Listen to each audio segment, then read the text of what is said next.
I was nice to the weird girl, and she tried to kill me. It was my senior year of high school, so that's practically the easiest, most laid-back year. Everyone was preparing for homecoming and prom, planning parties, all that jazz. I would say my popularity scale is up there. I had over 20 plus friends, so I was never alone. So I noticed this girl who's been alone since freshman year. Let's call her Amelia. So Amelia was your typical loner. She wore dark clothes, but she wasn't emo and she blended in with the rest of the crowd. I felt bad for her, so I decided to talk to her. She seemed really shy at first, but happy by the end of our conversation. We exchanged snaps and went on with her day. My friends told me not to talk to her because they don't know anything about her, but I told them everything will be fine. I told them I'll get to know her. One of my friends told me to be careful because she had a weird gut feeling about her. I told her that I would keep that in mind and thank you for looking out. So the next day I saw her in class and she gave me this big long hug. I had to practically push her off. And then she started asking me personal questions. And this next question was disturbing. You will not believe what it was. Come back for part 2. She then started asking me personal questions and I was a little set back by them. She asked me how I lived, if I lived with anyone, if I was a virgin, etc. I declined some of those questions. Then we went back to doing our work in class. She would just stare at me the entire time and it felt really uncomfortable.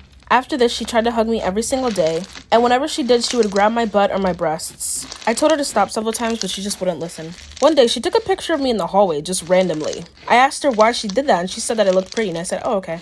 I went to lunch, and my friends told me I shouldn't hang with that girl anymore. I asked them why. They said that she was going around telling people she chooses a victim every single year to kill. I sent her a text message asking her about this, and she said no, of course not. She told me she wanted to meet up with her after class, though, and I agreed. She told me not to tell anyone, and I said okay.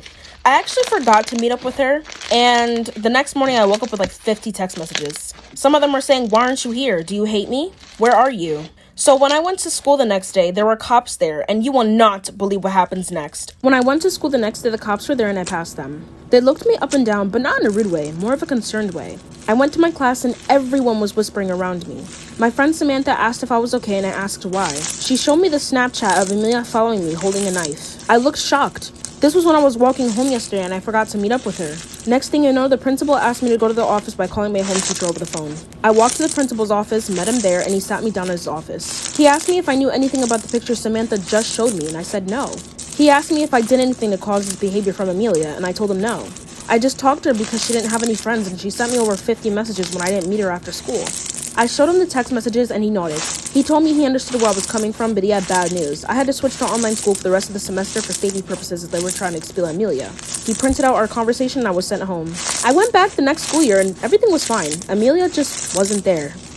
Lesson learned, be careful who you talk to and always take your gut feelings from your friends. My mom was so jealous of me that she tried to kill me. So I don't really remember when this started happening, but when I was younger, I was called beautiful by everyone. Everyone said I had the prettiest hazel eyes, brown hair, and tan skin. My mother acknowledged this when I was younger and even put me in pageants, and I won them every time. When I started high school, she started changing. She realized how beautiful I've grown to be and started treating me nasty. I would usually go to her and ask how my outfits looked, and she would shower me with compliments usually. But one day I went and asked her, and she said, why are you trying to dress for boys? I was confused and asked her what she meant by that. She claimed I was dressed like a blank. I asked my father though, and he said that the outfit was age appropriate and that I looked nice. I brushed it off and went to hang out with my friends. She then sent me a text saying, don't be a blank. I just ignored it. She did this a couple of times more. One day I was putting on makeup and she said, what's the occasion? Aren't you dressing up a bit too much? I defended myself because my makeup was natural. She then apologized and walked away. One day I got a boyfriend and went to tell my mom about it, and she said that he was cute and that I should invite him over for dinner sometime. And I agreed. So he came, and you will not believe what happens next. Come back for part 2. My mom and Mike were literally hooking up. I screamed and they both looked at me in shock. I told Mike to get out and never come back. The next morning he apologized and promised that he would never tell anybody. I said I wouldn't tell anyone either, but don't date any of my friends or speak to them or me again. He texted everything he said, keep in mind. I didn't talk to my mom for a week, but then she cried to me about how he took advantage of her and made her feel special, which is why she did what she did. She claimed she was thinking of my father the whole time and begged for me not to say anything to him. I felt bad because dad was busy all the time and I can understand why she gets lonely. So I promised her. After that, she was really sweet to me how she used to be. I was thinking she finally changed and I gained some trust. But oh, how I was wrong about that. So one day I was having a couple of friends over and they agreed to come. My mom greeted them but pulled me to the side and said they were kind of loud and ugly. Literally out loud, so that they could hear. I was so upset and told my mom to mind her business and that my friends were beautiful just the way that they were. Then she kept going. She literally tried to lie in front of my friends, and you will not believe what she said. Come back for part 3. She kept saying how I picked my nose and ate boogers when I was younger, and she just kept going. I told her to stop, but she said something that really ticked me off. She told me I was so problematic that I couldn't manage a relationship. My friends looked at me in shock, but I just laughed it off. But this was when I was going to take my revenge on her. I woke up the next day and told my dad I needed to tell him something. I told my dad that she hooked up with my ex-boyfriend and cheated on him. So he told me to go downstairs and I went upstairs. I heard yelling and then I heard glass break. So I rushed downstairs and then I saw my mom pointing a gun in my direction. I looked shocked and didn't know what to do. She screamed at me, calling me a liar and untrustworthy. She said I was lucky because I had everything I wanted, which wasn't true. My dad then somehow managed to calm her down and talk out things. I just cried in my bedroom. I woke up the next morning to my mom packing her things out and she ended up moving out. I'm not really in contact with her, especially due to the trauma that she gave me. I was convinced she was just jealous of me. Every single one of her actions point to doing so. Now it's just me and my dad living alone. I killed my sister and no one knows. So you may be asking, why would I kill my own sister? Honestly, out of pure jealousy and immaturity, and I regret it. When I was younger, I was the black sheep of the family. I was super skinny, ugly, no one really thought I was adorable as a child. My sister, Alice, on the other hand, had a beautiful, perfect body, pretty blue eyes, and pale skin. Everyone loved her. I was brain smarts, but no one acknowledged it. When I got A+, I simply got a good job and that was it. My sister, on the other hand, got a B- and everyone went berserks. She got a good job, a hug, and a kiss, and an ice cream trip. Sometimes I tagged along. It felt unfair, and I felt unloved. So one day I came home and Alice wasn't there. I asked what happened and apparently she almost died from consuming peanut butter. Apparently she had a peanut butter allergy. This gave me an idea. One day, I baked a bunch of cookies for everyone and put a crap ton of peanut butter in the specific cookie I gave to her. My mom smelled it and panicked, and before she could do anything, Alice ate it. You will not believe what happens next. Alice ate it. She ended up choking and couldn't breathe and she fainted.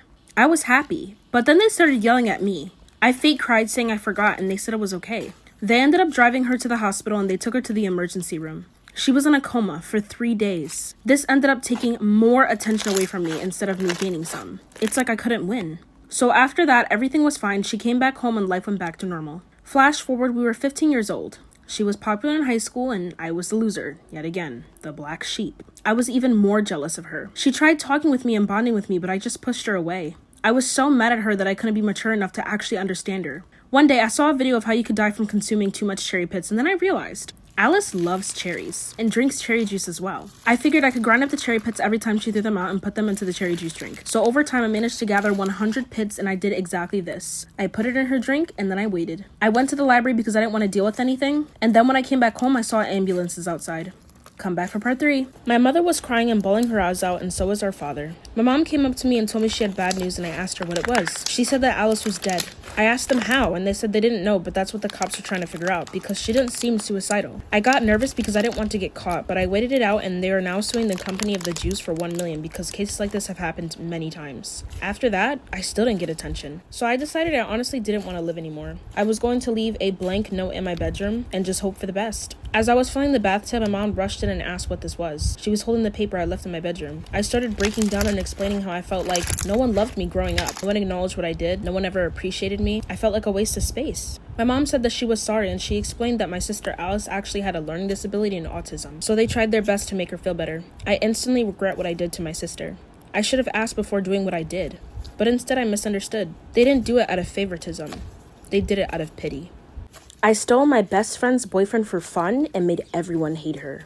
So it was my freshman year of high school and me and this girl, let's call her Brooke.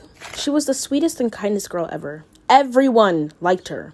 And that made me jealous. She had the perfect boyfriend, perfect friends, perfect body, hair, eyes, skin, family, everything. I was so over it. So I met this one girl named Ivy. We talked about how much she thought she was all that, and I got the idea. Why not change her life around and I could take her place? So me and Ivy decided to get makeovers and work out for the perfect body. We dyed her hair to what suited us best and went shopping for the newest clothes. The next day at school, all attention was on us. Everyone wanted to be our friend, and we looked good. I walked up to Brooke and said hi, and she looked in shock and said hi. She said we both looked great and she was happy for us. I knew she was jealous. I then said hi to her boyfriend and touched his shoulder and said hi. He then said hi and I winked at him. Brooke didn't say anything though, she was too nice for that. So I invited the whole school to a last-minute party, and that's when I got my plan. You will not believe what happens next.